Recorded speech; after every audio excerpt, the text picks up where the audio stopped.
Welcome back to the PI Files, where we dig into real cases, real people, and the role of private investigators in uncovering the truth. I'm your host, Eric Peterson. I'm a licensed private investigator here in California.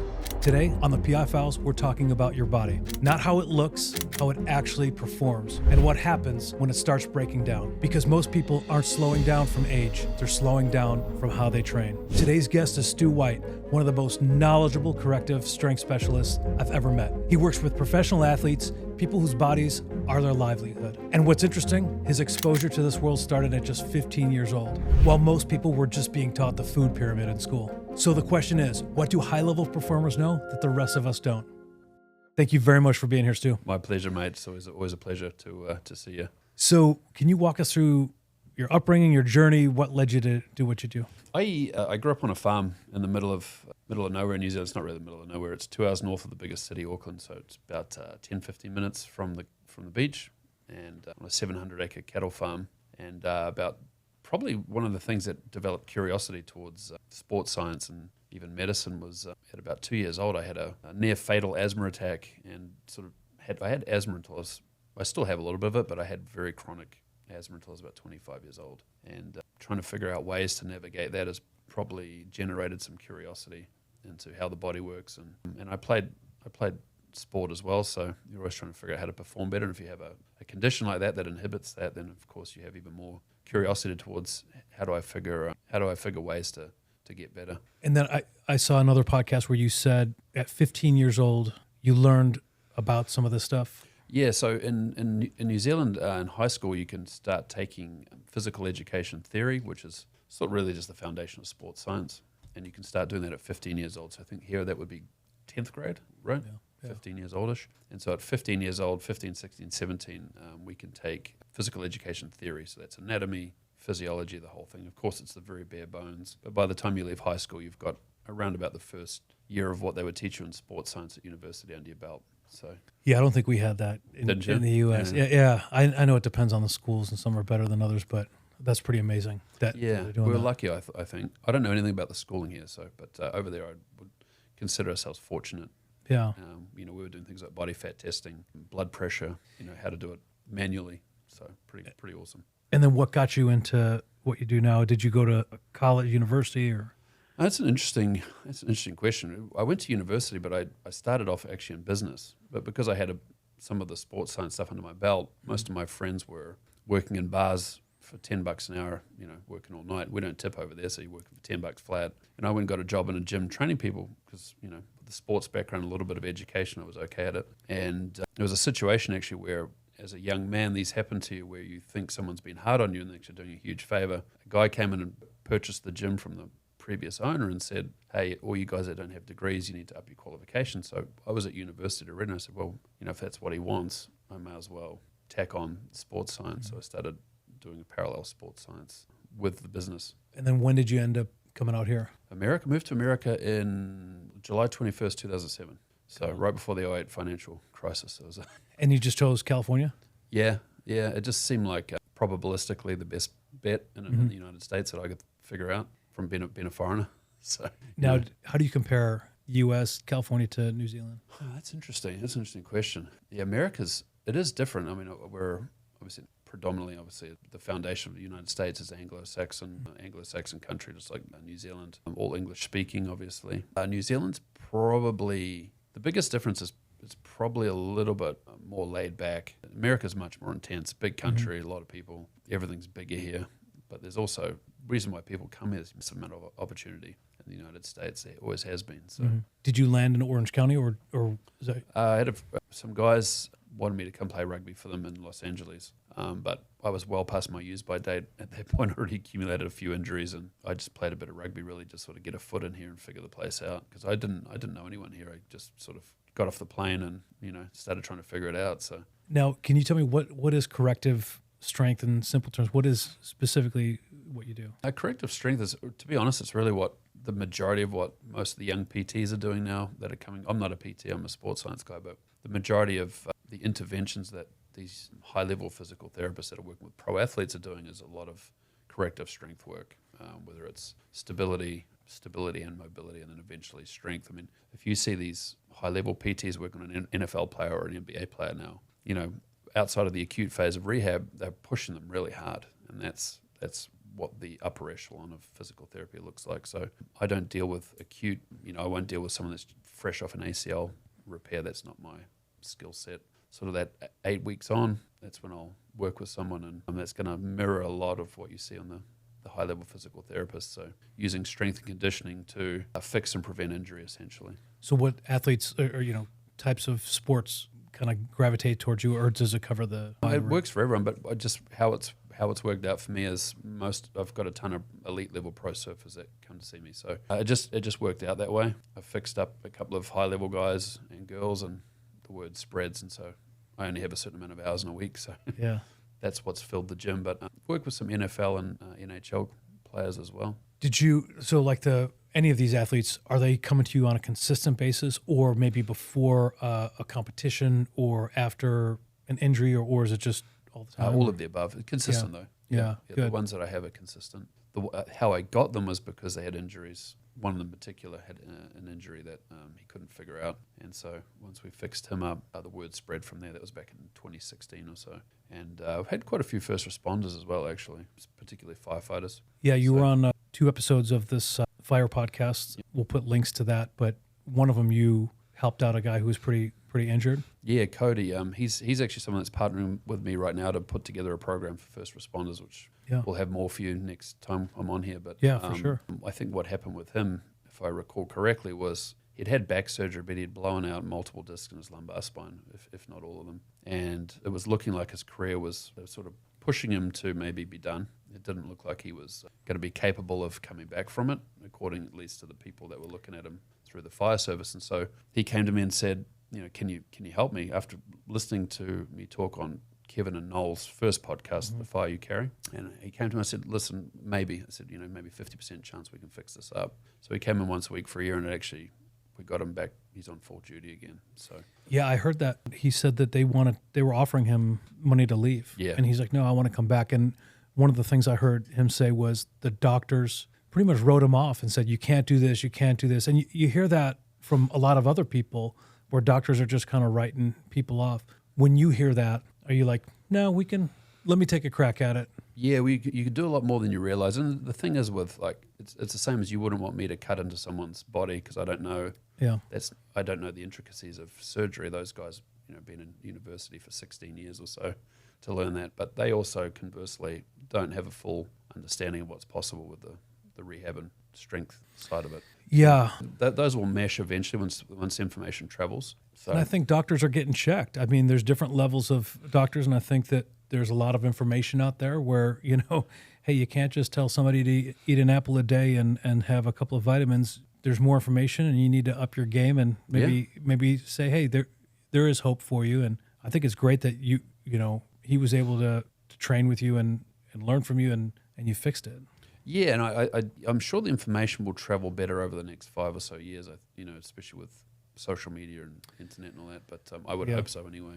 Because we actually have the clinical data in, what these kids in university are taught now. They're all doctorates, these PTs come out of university now.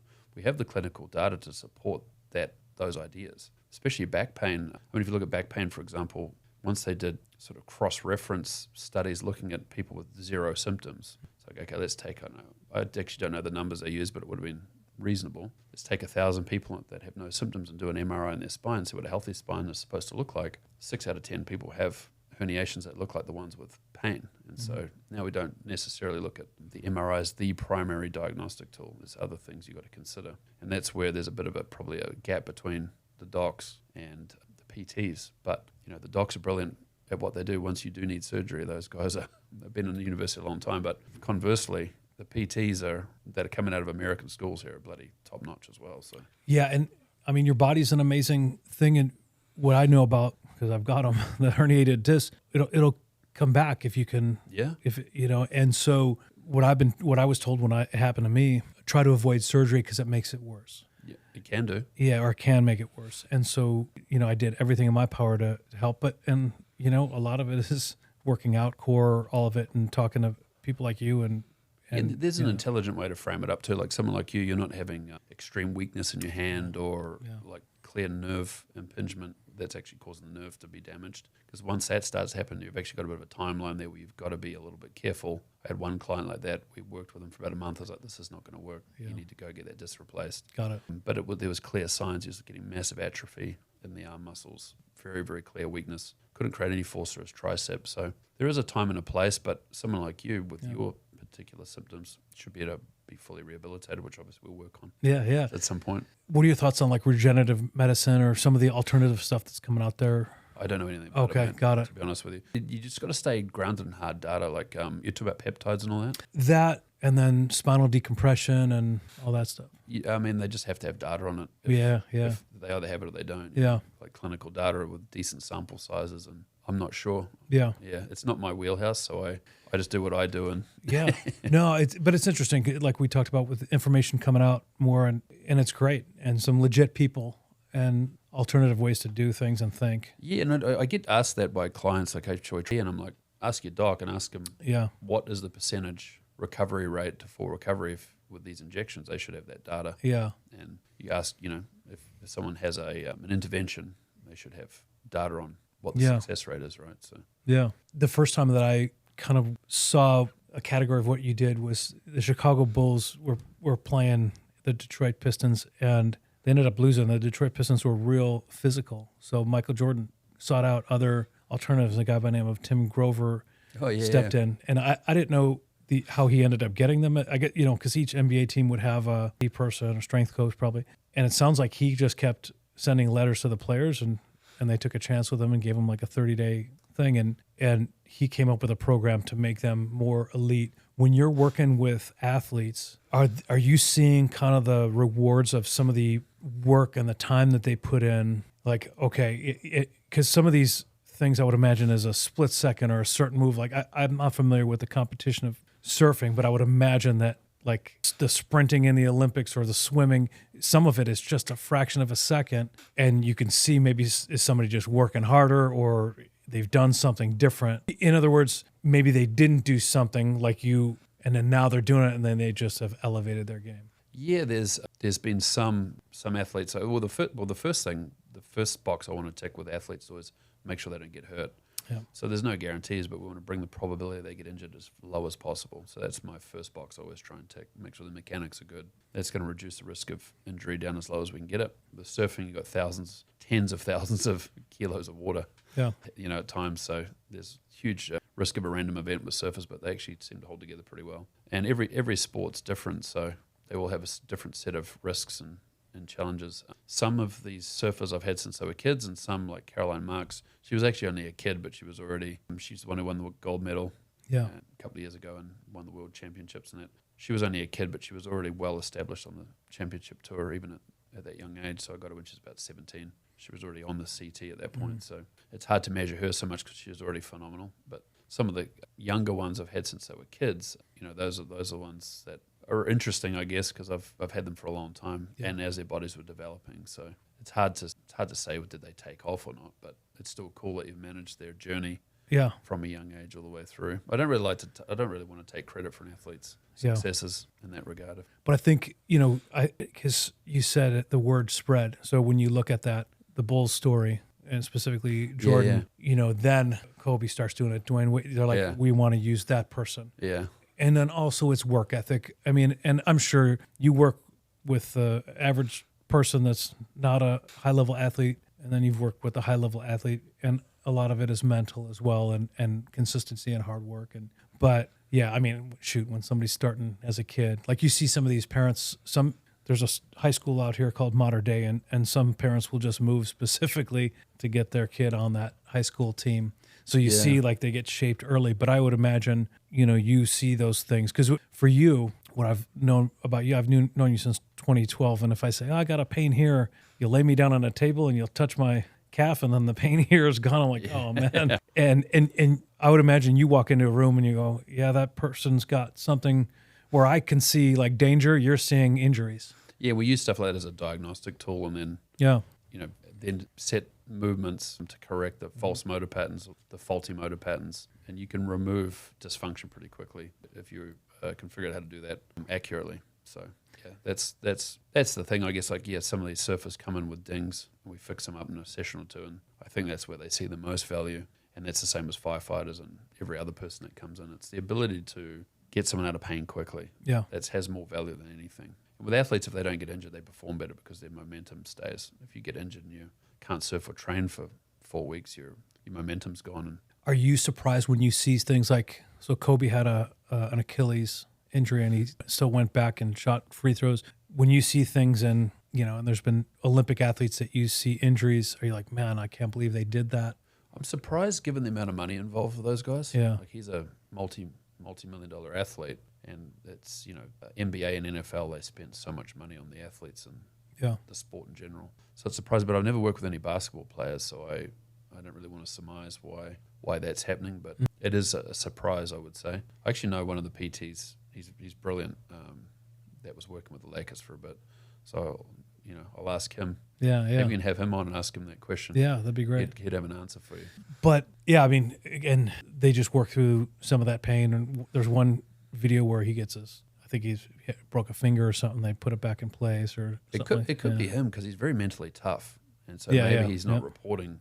Yeah. What's going on? He's just it's fine. Play through injuries. It could be that. I just don't know what the protocols are with those big sports teams. I don't know how many guys are on an NBA team, the full squad. Yeah, I don't know what their roster would be. Yeah, trying to manage the whole squad and keep an eye on people. They probably rely on self-reporting maybe. And then these guys are pretty tough guys mentally. So might be able to suck it up there, and then you suck it up one time too many, and your Achilles goes. But it is a problem because something like an Achilles rupture is a career-changing injury. Although he came back from it pretty well. But How about rugby? Did you get a lot of injuries?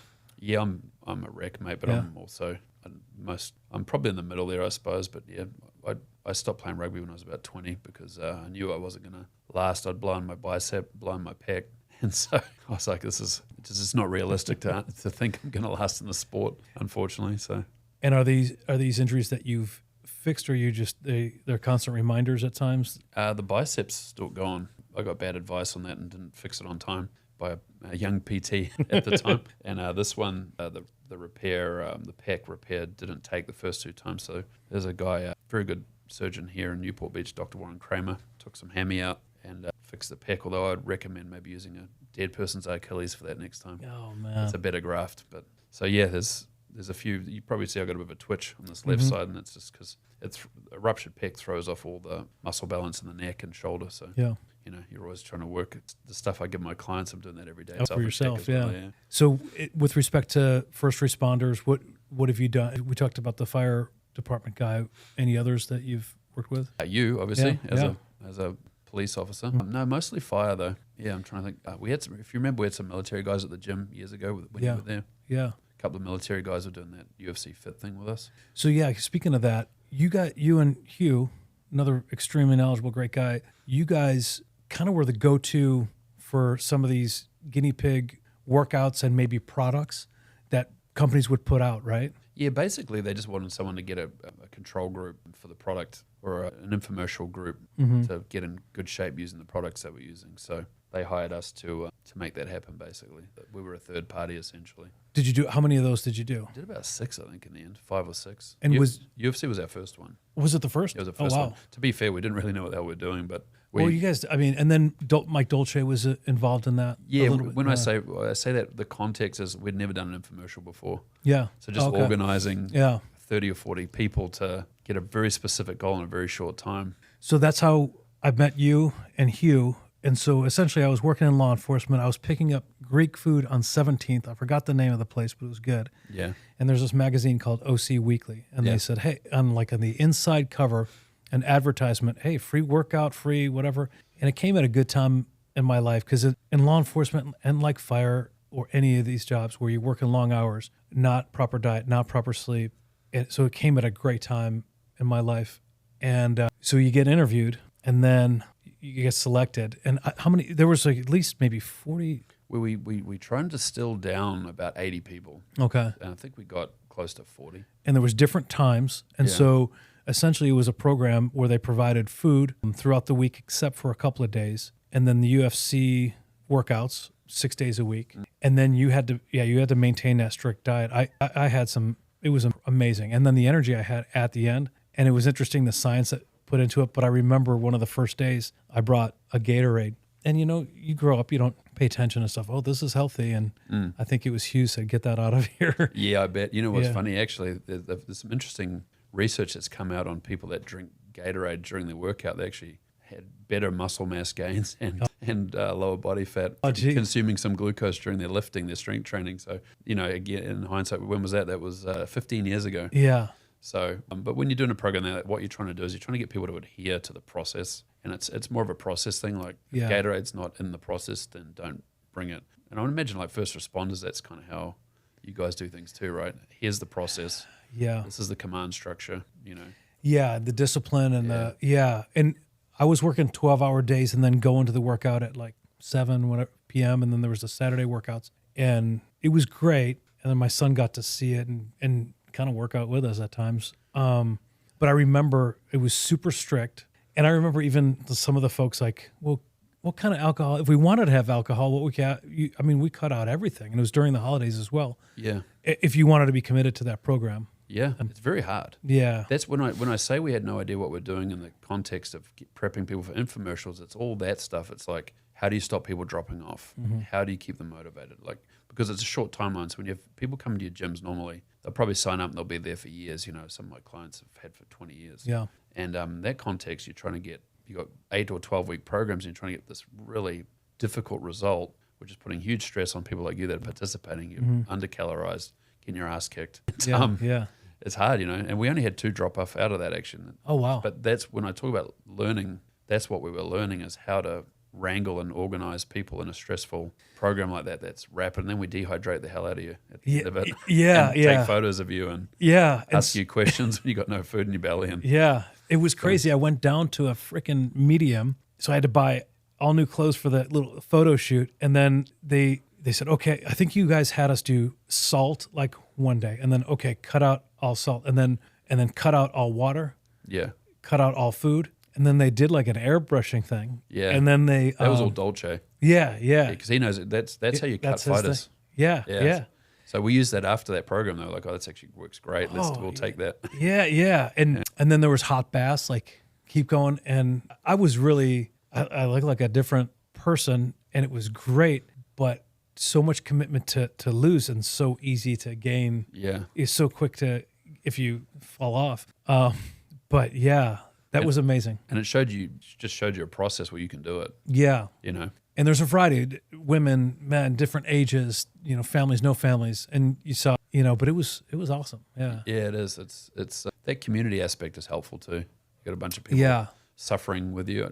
I would imagine that's why, that's maybe what first responders and military and all that miss when they get out of the services is that camaraderie and that. That's the number one thing I miss. I get it what I do now, but yeah, that's the number one thing. And then those experiences, create more camaraderie. I mean, there's people that I'm still friends with after 30 years because of the experiences that we've had. Yeah. But yeah, that was amazing.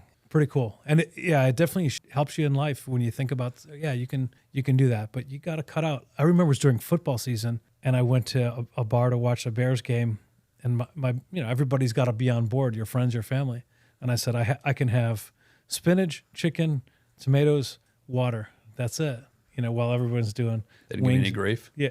No, it was funny. I would just tell the waitress, I go, this is what I'm doing, and this is what I can have, and that's it. And you just sit there and watch them eat wings? Yeah. It's like, but it was worth it. It was worth it. Yeah. Same thing with the holidays too. It wasn't that easy, but it worked out. And then I was working out because we would have to work out on our own when we weren't working out with you guys. That's Sundays or whatever, or do whatever. But it was awesome. Oh yeah, that, for sure. And then people continued with your guys' gym, because at some point you guys own multiple gyms throughout Orange County and LA, right? We had, I think at one point, 6 or 7 little pop-ups, anywhere from El Segundo down to Dana Point. Got it. But the majority of them were in that Irvine, Huntington Beach, Tustin, like Long Beach areas, sort of in the central OC there. So yeah, it was fun. Like I said, we had no idea what we were doing when we first opened this, from a business perspective. I mean, from a sports science perspective, obviously we did, but from a business perspective, it was a huge learning curve. Yeah. Trying to operate multiple bloody facilities. And I can imagine. Yeah, it's cool. And then people continued going to your gyms after, because your workouts were great. Would you describe it as more of weight training with a little bit of HIIT type of workout? Or? Yeah, for sure. So what we did that was unique at that time is we just mechanized the workout. So I design everything and send it out to the trainers. So if you went to any gym in Orange County of ours, you would get the same workout that day. And it was structured to maintain a lot of functionality. So, certain movements that would help prevent injury, or if people working hard, reduce the probability. Because a lot of that HIIT training, people do get hurt.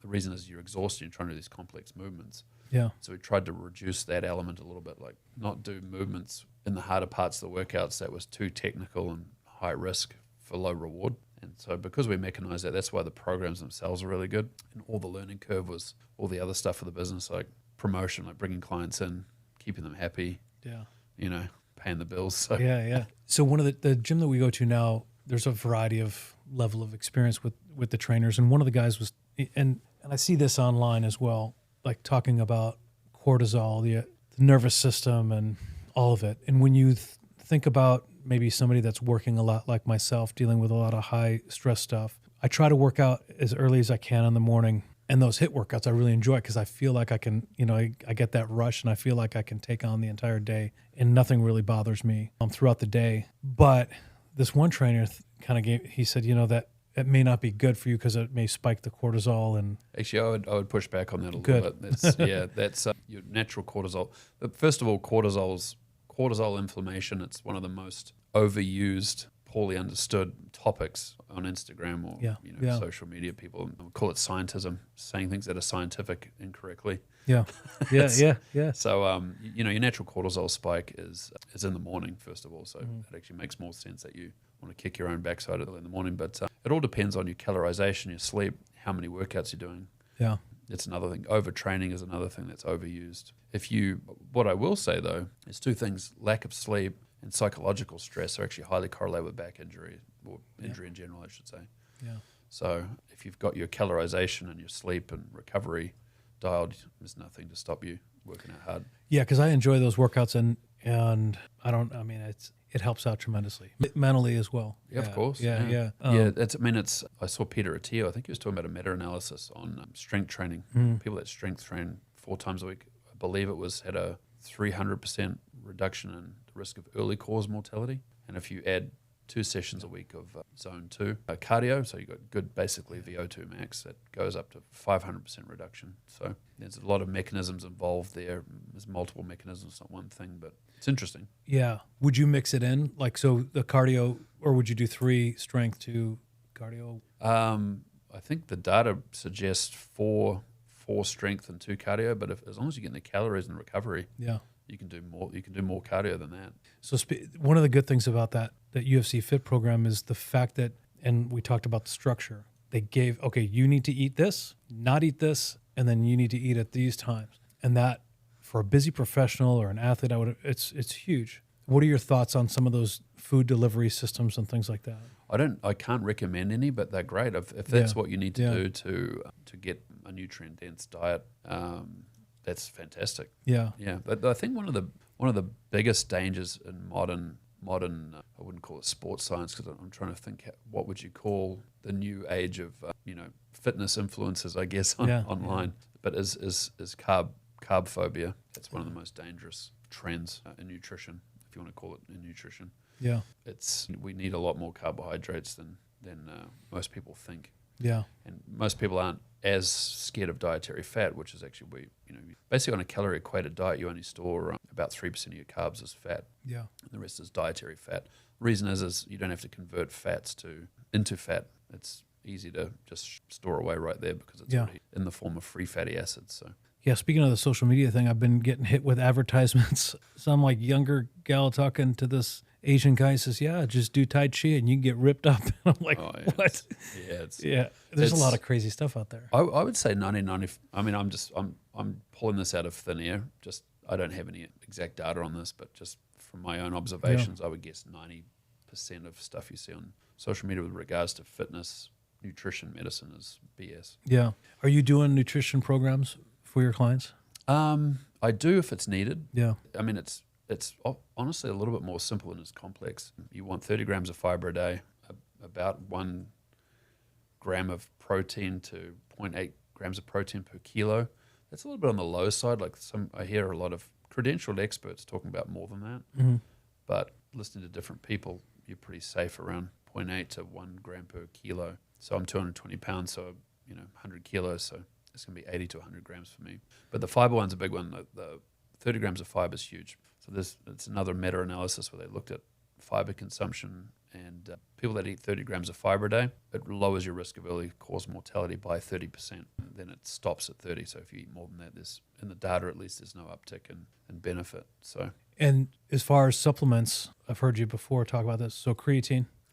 Yeah, creatine's by far the most researched sports supplement. It's just mountains of research on it. It's safe. It's got wide-ranging benefits from muscle function to brain function. It's actually really one of the biggest benefits is bridging the cognitive gap if you're under-rested. So if you get 4 hours sleep, it helps bridge that cognitive gap. Magnesium's generally a no-brainer because it just helps with sleep quality. You sweat it out pretty easily. So if you drink alcohol or exercise a lot, I take a herbal supplement, which most of them don't work, but there's one called rhodiola, which is an adaptogen, and that's been shown to reduce or hedge against stress, increase time to fatigue, so meaning if you exercise, it takes longer to get fatigued. Yeah. But, supplements are sort of less than 5% of your equation. Good nutrition, good training, and good rest are the most important things. So the creatine, I've seen some videos on like stacking it, or are you just good with the 5 grams in the morning when you wake up? Yeah, I see a lot of, it's like any good thing. You get a lot of influencers snatch onto it and sort of change the narrative to be relevant in some way. And there's no real evidence that taking more than 5 grams is necessary. The reason is that the way it works, it builds up in your system. And so after about, 2 to 4 weeks of taking it, you're pretty saturated with it. And so then your maintenance dose is adequate. I don't believe there's any research that validates taking more. And I've been doing the AG1. You're a fan of the greens? Yeah, it's just a bunch of super high massive dose of nutrients in the morning. It's good, yeah. Is there anything that you see consistently, whether it's an athlete or an average person, that there's, we're always going to have to fix this, whether it's back posture? Yeah, it depends. I mean, one of the things, that's an interesting question. We do sit. So if you look at us sitting now, all our flexors are short. Flexor of the knee, flexor of the hip, and flexor of the shoulder all short. So sitting makes all our flexors short. So I guess that's an ongoing input that needs to be corrected against. But lower back pain is pretty common in the United States. Yeah. I just went on ChatGTP and out of curiosity, said how many people complain about back pain in America, and it said like in the last 6 weeks, something like 30% of the population have complained about back pain. So that's what we're putting together as our primary thing for the first responders. Is this new program we're going to be doing is how to fix your back pain with movement, and it's very simple. Yeah. But we just need the right inputs. Yeah, a lot of sitting, especially police and fire, and a lot of sitting, a lot of equipment, compression. Sleep deprivation is a big one for you guys. Yeah. Shift work. Yeah. Cops, I think even more, I think the hypervigilance of police officers is even higher because you always got to be on. Yeah. You never know if someone's going to bloody come up to your window or something, and who knows, So yeah, I mean, even if you're sitting in a parking lot, there's people pull up and shoot you. And, it's limitless, the possibilities of what can happen to you. And so, not only are you awake when you should be sleeping. Yeah.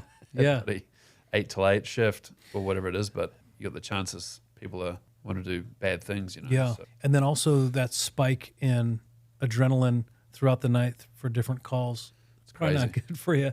Yeah. I remember coming home, and this is early 20s, like 22, driving from East LA, worked night shift, East LA to West LA, even though it takes a long time in LA traffic in the morning, just to go home to go to sleep. And I was literally that's crazy. On the knot. I'm like, How old were you? 22.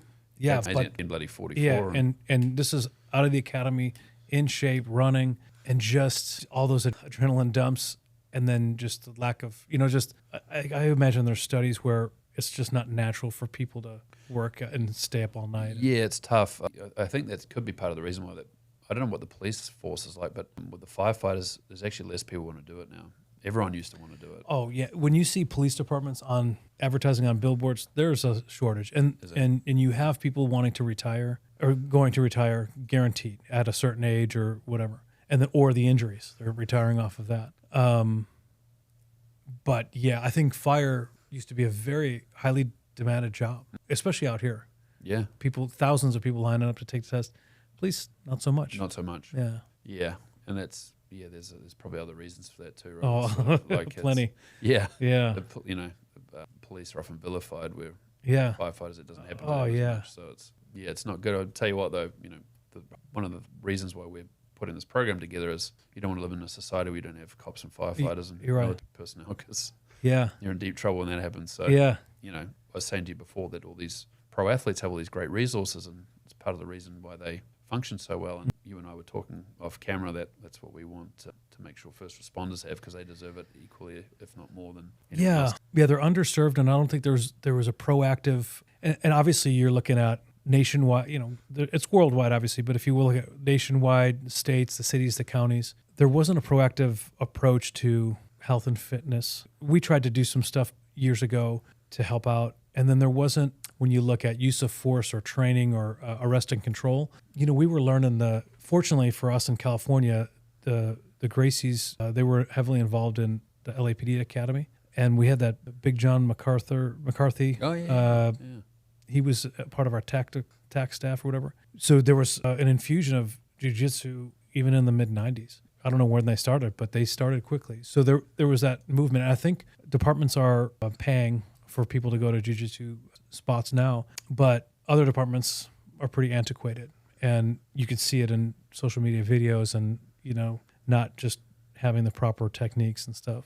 And I would say it's the most widely used use of force option out there. Yeah, it's a no-brainer across the board, isn't it? Because it stops like accidental fatalities and injuries, and for the police officer and the person being arrested. Yeah, and so it seems like a no-brainer intervention, but it helped tremendously, and those are great techniques, and they've evolved over time as a perishable skill, just like shooting. But getting back to the injury stuff, what departments have done is they've put on these they've changed it to like maybe put the weight on the vest. So they've had like, instead of stuff around the belt, they'll put stuff around the vest, and so they've evolved that way. But it also depends on the funding that the department gets. A better financial department will get more funding and stuff than another, so they may not have that option. Yeah, it'll be the big one with injuries is the sleep deprivation. There's nothing can completely nullify shift work, but there's got to be some data coming down the pike as far as things that can at least hedge against it a little bit. You would hope so, but then you're also dealing with a system like the court system. So in other words, if you make an arrest or write a ticket or something, that option of you having to go to court. So say you work at night, and so in LA they would have these things called cot rooms. So essentially you would sleep in the station, all these other guys snoring, and then you have to wake up. Maybe you get a couple hours sleep, wake up, drive in traffic to court to sit all day in the hallway before they call your case. And maybe they call your case, maybe they don't. Talk about an inefficient system there. And then maybe they will help you out, because technically there should be some laws where there's space in between the time you get off of work and then come back. But then some people will work overtime and this and that. So I think the system, at least when I was experiencing it, wasn't really set up to make sure that people got enough sleep. And that's not a good officer to have on the street. No, and there may be, from my perspective, the one thing I can help with there is some of those movements can be done before your shift. Yeah. Because what the data shows is that sleep deprivation massively increased the risk of injury. Particularly, they looked at back injury, but it's all injuries. It goes through the roof. Mm-hmm. I can't remember the exact number off the top of my head, but it was between 300% and 600% increase in injury risk if you get less than 5 hours sleep. Wow. So on shift work, that's inevitable, right? So some of these protocols we'll put out in future will be things they can do pre-shift. So if it's a firefighter, do your exercise before you go to bed. If you get a call, at least you've got some positive neural input to give you some sort of stability. Again, it's not going to be a guarantee, but we're just trying to improve probabilities. So one thing that LA was really good about is the working out in sports. And so there's times where I worked a particular unit where our first hour was working out, which is great. But sleep and diet for the average person. What do you 8 hours? Yeah, that's what the data suggests. Is 8 hours. But and you can catch up on it to some degree. Yeah. So taking naps and that. If normal people don't really have that type of stress generally that you're looking at with cops and firefighters and maybe military as well. Yeah. It's a whole different ballgame. Now, in terms of busy professionals, athletes, or let's just say busy professionals, is there any particular workouts that you recommend, or is it individually based? It's individually based, but one of the tools that we use is something called dynamic neuromuscular stabilization. So you can just get on YouTube and look that up. Mm-hmm. That is, everyone should be doing that. It's just a brilliant foundational concept. I know back in the years ago, CrossFit was pretty huge, and I tried that in the 2000s. But there seemed to be a lot of injuries associated with that, and I think things have kind of grown and developed in education. But was that a good? Did you have a good opinion on that when that came out? They do some things well and some things not well. Like Yeah. one of the things they do really well is they create a massive amount of metabolic stress. So all those exercise byproducts and that are really good for the brain and good for your general health. And they build muscle, which is great. Where they had limitations back then, at least, was just there was no homogeneity of gyms. Like it was sort of one gym would do some things one way, some another, and there's probably the way the workouts are structured increase the risk unnecessarily. But I'm noticing those type of gyms now have got a bit more structure and a more intelligent design in how they're doing things. But the net of it was the other thing they did that was really cool was they brought in tools that weren't really used that much in normal training before, like rings and sleds and that kind of thing. And it allowed companies like Rogue to produce all these great products because of the size and scale of CrossFit and the financial scope of it. That now Rogue became a thing, and now it gives us access to all these great tools. We just use them differently, but That's interesting. Yeah. Is there anything that you, speaking of those types of tools, are using more than others, or like the ski, the row, the sled? I'll use anything, honestly. Yeah. It's like a carpenter, if he needs to use a saw, he uses a saw. So I have a Pilates reformer in our gym. Yeah. I use a lot of DNS. I'll use rings. I'll use anything really. It's all individual specific. The main thing is just you want people to build muscle. It's easily the most advantageous thing you do for your health is build and maintain muscle. Especially once I'm 44. So once you get over 40, you start to lose it quickly if you don't do something with it. So you know what people don't? Well, a lot of people that I know don't do, including myself, enough is stretch. And even stability, actually, like stability and postural concepts. That's what that DNS is, dynamic neuromuscular stabilization. I want to give those guys a shout out because they're my mentors from 12 years ago or so is when I first learned about that stuff, and it has a lot of the same benefits as Pilates. Pilates is another great concept if you want to go to a good formulaic concept that works. Most Pilates studios provide a good service, and it's just stability and mobility. Yeah, put together. It's really that simple. I try It's hardcore, but especially for bigger guys like us. Yeah. You got a lot of body to try and hold up. So but it's good. Yeah, and it's especially for that mobility, flexibility, right? And what are your thoughts on it got to be extremely trendy is the cold plunge and the heat and everybody starts talking about it. I did it for at a charity thing. It was hardcore. It was. But I felt really good the next. Oh, it's amazing, man. Yeah. It's just another great tool. It's like all good things. Like again, influencers latch onto it and start, falsifying how to use and what it does. But things like cold therapy. I mean, it reduces inflammation so much that you actually can't do it too close to a workout because it'll basically zero your results out. So you don't want to be jumping in a bath of ice water within 3 hours of a workout. Yeah. If you do, it'll completely nullify your exercise response. You actually need some inflammation and disruption to your physiology for your body to respond to it. So when if I took your vitals when you're in the middle of a HIIT workout and sent it to your doctor and didn't give them the context, they'd say, "Hey, rush that guy to hospital. His inflammatory markers are up, cholesterol will be up, blood sugar will be up, blood pressure up." But that's what happens when we work out. But then we drop below baseline and all those things if we do it regularly. So, but things like cold plunge and that, fantastic, great for mental health. It gives you a big dopamine kick. Yeah, great for reducing inflammation. It is a stress, so you got to when you're looking at balancing out stresses, which is exercise and work and things like sauna and cold plunge, you got to put it in the context of the big picture of your life. So if you're exhausted and training hard as an athlete, you do want to go sit in a cold plunge for 20 minutes after hard week's training, maybe not that long. You got to put all that in context. Sauna is great for cardiac health, blood flow. Again, mental evidence, mental health. What it does, it really mimics a very low intensity aerobic workout with a few other elements thrown in. So done right time throughout the week. Yeah, it's great stuff. So are you familiar with so Dana White did a thing, Gary Brecka. Are you familiar with that?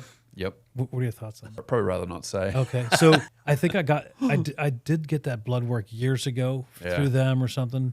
Yeah. Before it became 10X or something. But okay. Yeah. We can move on. Enough said. Good transformation, but yeah. Yeah. Dana White's transformation, he's on TRT. So if I put you on just TRT, you'll have a transformation too. Do you recommend that? The data suggests, I'm not a endocrinologist. So I just look at data of people, people producing data that are way smarter than I am. Yeah. And so, which is pretty much everyone. So, But no, the data on hormone replacement, actually for women particularly, seems really compelling, and for men too. Yeah.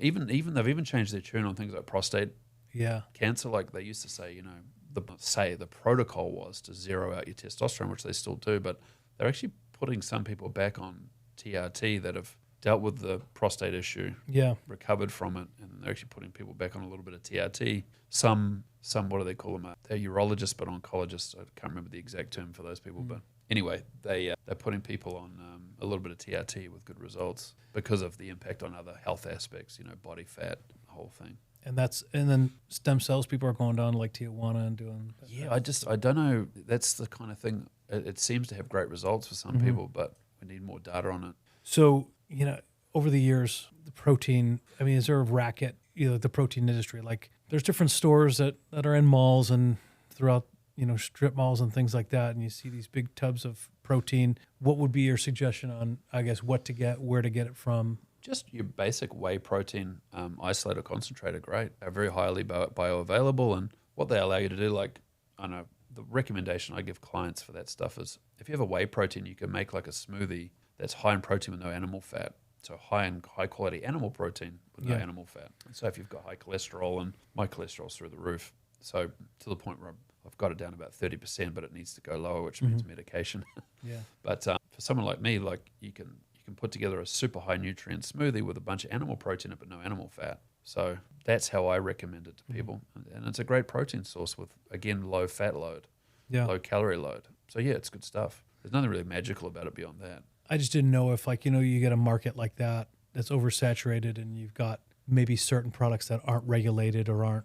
Yeah, that's a good question. Yeah, you would always want to use, I use, there's actually a link on my Instagram. I use all the Thorne stuff. Yeah. The reason is just they test it. There's a lot of third-party testing with their stuff. And I've got a bunch of pro athletes that can't, blow a drug test by having a contaminant. I don't even know what the real prevalence of contaminants is, but that is a good point, is use reputable brands that test their stuff. So for the audience, I want to do a PDF on this with all the suggestions, because if I listen to a podcast with you, I'm taking notes because your knowledge on all of this and other stuff is amazing. So I'll do a simple PDF. I'm also going to put that link there. And you're not the only one that's talked about Thorne. A lot of trainers talk about it, and it's legit. I use that. And so, we'll put that link up there. Yeah. For your PDF, I think the main takeaways would be 30 grams of fiber a day, adequate protein, which is sort of in that 0.8 to 1 gram per kilo of body weight. So about, let's just say, just under half a good pound. Yeah. And then the one thing no one ever talks about is vitamins A through zinc. With ChatGTP now, you can get on and you can see what foods are high in vitamins A through zinc. Yeah. And it'll tell you, it'll spit out 20 foods in an instant that have whatever nutrients. So no one ever talks about, they always talk about macros, protein, carbs, fats. No one ever talks about vitamins A through zinc, at least not that I'm aware of. Yeah. So that's another important thing. If you get 30 grams of fiber a day, it'll generally take care of that, because foods that are high in fiber are also high in nutrients generally. So those would be the takeaways: 30 grams of fiber, adequate protein, and eat your vitamins A through zinc. Got it. If you can. Because if you do those things, you'll probably have low body fat and feel pretty damn good. So speaking of that, what would be a big diet mistake? So I'm assuming Del Taco 1 a.m. after drinking, not a good choice before going to bed. Mate, when I was a kid, when I was in university and high school, more university and high school, but we used to drink alcohol. I don't drink alcohol anymore. It's too tough on your body at my age. And processed food. It's high in calories, low in nutrients. Yeah. So most of the stuff is more simple than complex. It's with social media, things are made to sound complex because that's what gets clicks. But most of the stuff's relatively straightforward. If you get adequate fiber, you want a good balance of macros. People are under eating carbohydrates a lot of the time. So when you're out and about at a restaurant, do you guys go out to eat a lot? Yeah. I'm pretty picky. Yeah. For that reason, is I want to eat healthy when I can. But I think we went to a sushi place in Huntington, and they had a specific thing that you kind of created. Oh yeah, that was both a marketing thing that we did. We had a thing for a while where we would put an item on the menu with our gym brand on it, but it was also, I used to eat there a lot, and I used to keep asking them to make this specific roll just because it had the ingredients I wanted in it. Yeah, and so they just put it on the menu. But it was for that reason. Are you avoiding all fast food, or are there? Are you just avoiding it altogether? That's an interesting question. So this brings up an interesting topic. So for me, yes, because I'm not a pro athlete. I work out enough to stay in shape. And but there's been cases like Usain Bolt was one. Phelps was another one, I think. Yeah. They had to get them to eat McDonald's. And the reason was they're burning so many calories. And Usain Bolt's in Jamaica, it's hot. He's sweating so much, he's losing too much salt. So the extra calories and extra salt made him feel better. Wow. And so they actually got him to eat some McDonald's. Not all the time, but. Yeah. And so it depends. It's like it's the answer to everything is it depends. For me, I shouldn't be eating McDonald's. I don't burn enough calories. I'm not starving. No. I'm not lacking salt Yeah, or calories. yeah. Yeah. But some athletes in certain sports may once in a while have no other choice. And that's the other thing, actually. If you're a competing athlete and you're stuck somewhere and it's a choice between being fasted and eating something that's a bit junky, you're probably better off eating the junky stuff, because as an athlete, being under-calorized is a massive issue.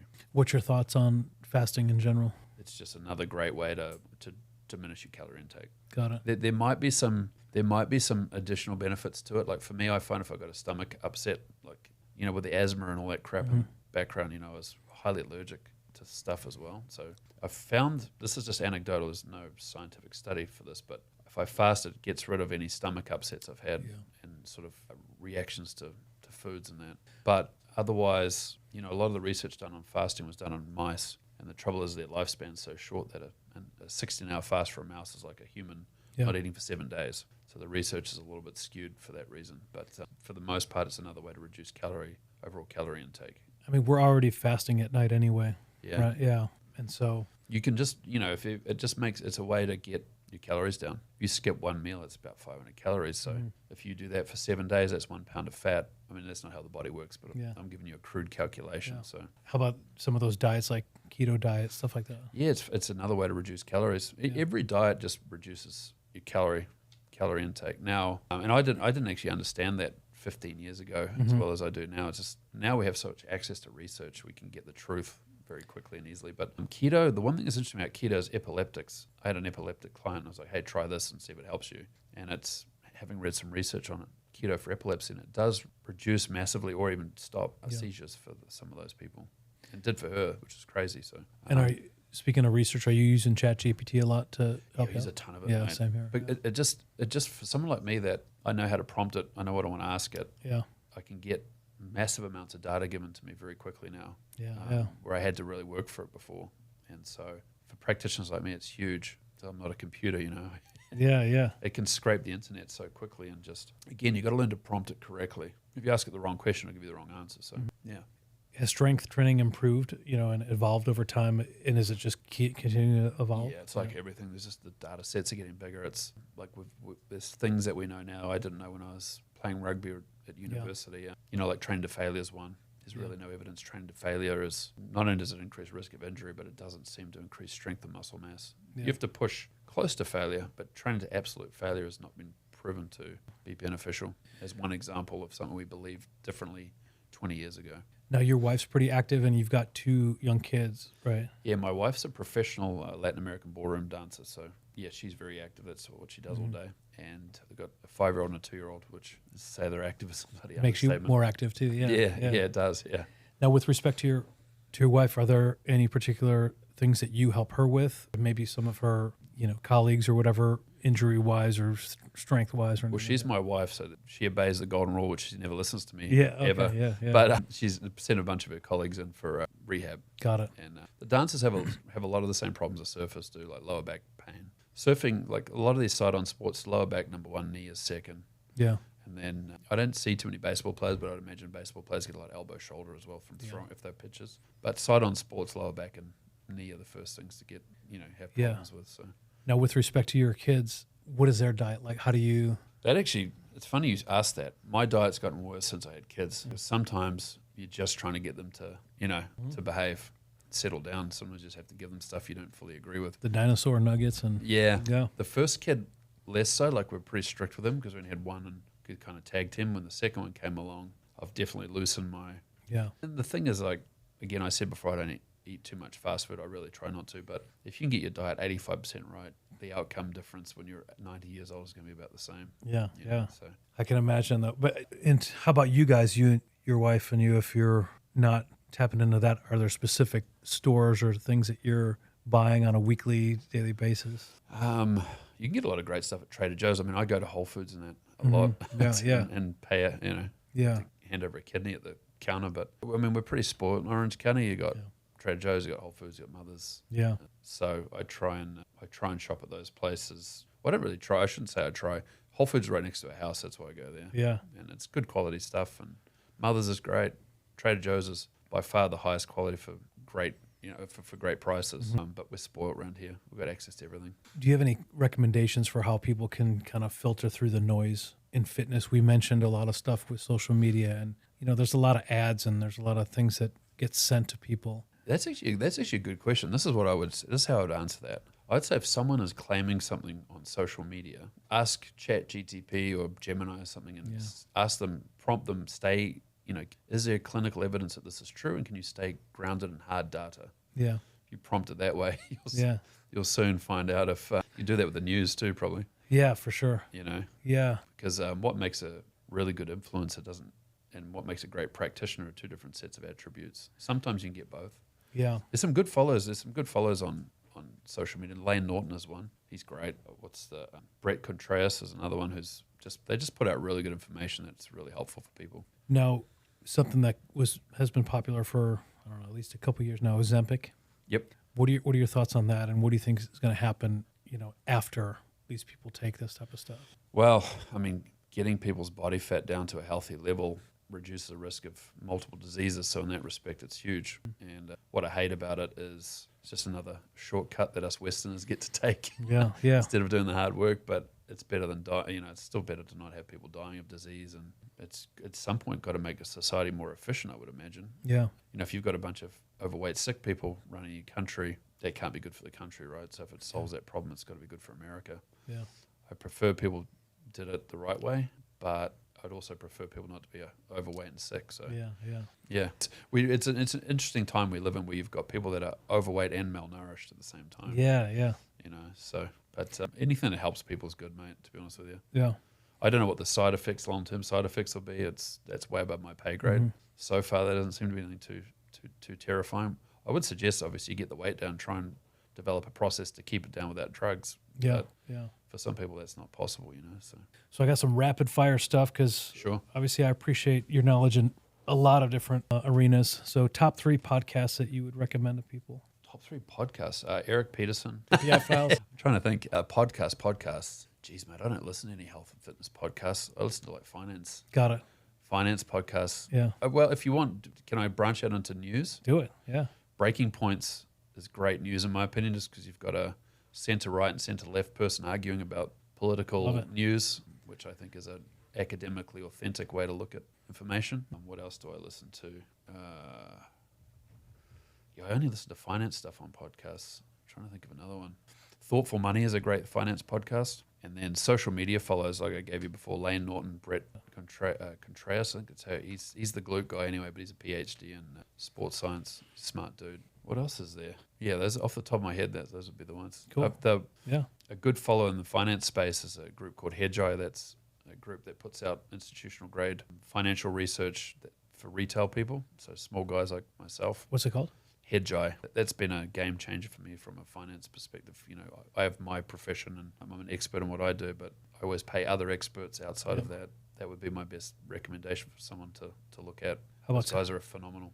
I'll check it out. And then top 3 books? Oh, probably give you a top 5. I almost need my phone. I need to look at my audiobooks, but The Intelligence Trap would be one.